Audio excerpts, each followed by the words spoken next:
ইউনিয়নের দৌলতপুরের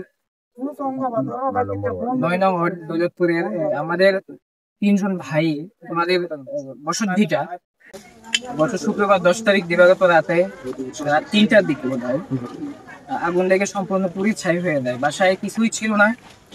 সবচেয়ে বড় শুকরিয়া হইল মহান রব্বুল আলামিনের কাছে যে ওনার বান্দার উনি কোনো ক্ষতি করে না বা ওনার বান্দার ক্ষতি হতে দেয় না। উনি নিজেই হেফাজত করেছে।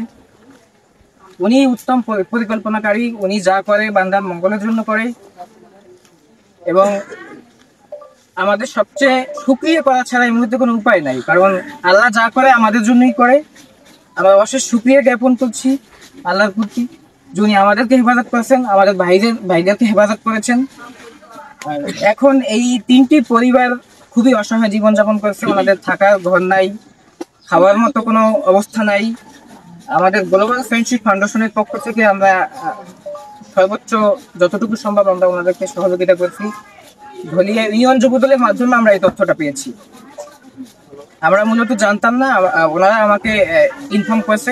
পরে আমি গতকালকে থেকে আজকে এখানে আসলাম, আইসা ওনাদের এইগুলো পর্যবেক্ষণ করলাম। তো যা দেখলাম অবস্থা খুবই সংকটাপন্ন। এখানে জনপ্রতিনিধি আছে, সাবেক বর্তমান রাজনৈতিক নেতাকর্মী। আমি ওনাদের কাছে অনুরোধ করব যে ওনাদের এই সংকটাপন্ন অবস্থা না কাটা পর্যন্ত আপনারা সবাই ওনাদের পাশে থাকবেন, যাতে ওনারা বা নতুন করে আগের ভাবে পূর্বের মতো জীবনযাপন করতে পারে।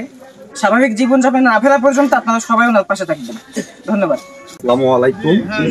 আমি ফেনী জেলা যুব দলের আহ্বায়ক জনাব নাসিরউদ্দিন খন্দকার ভাই ও সদস্য সচিব নাইমুল্লাহ চৌধুরী বরাত ভাইয়ের নির্দেশে সার্বিক সহযোগিতা মালদ্বীপ যুব দলের সেক্রেটারি আব্দুল মান্নান ভাইয়ের তত্ত্বাবধানে এবং ফেনী সদর উপজেলা যুব দলের যুগ্ম আহ্বায়ক জনাব কাজী নজরুল ইসলাম ভাইয়ের সার্বিক পরামর্শক্রমে আমি দলীয় ইউনিয়নের যুব দল পরিবার থেকে সার্বিক সহযোগিতার হাত বাড়িয়ে দিচ্ছি।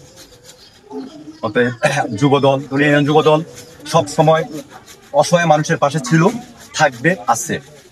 বাংলাদেশ জিন্দাবাদ, তারুণ্যের অহংকার তারেক রহমান জিন্দাবাদ।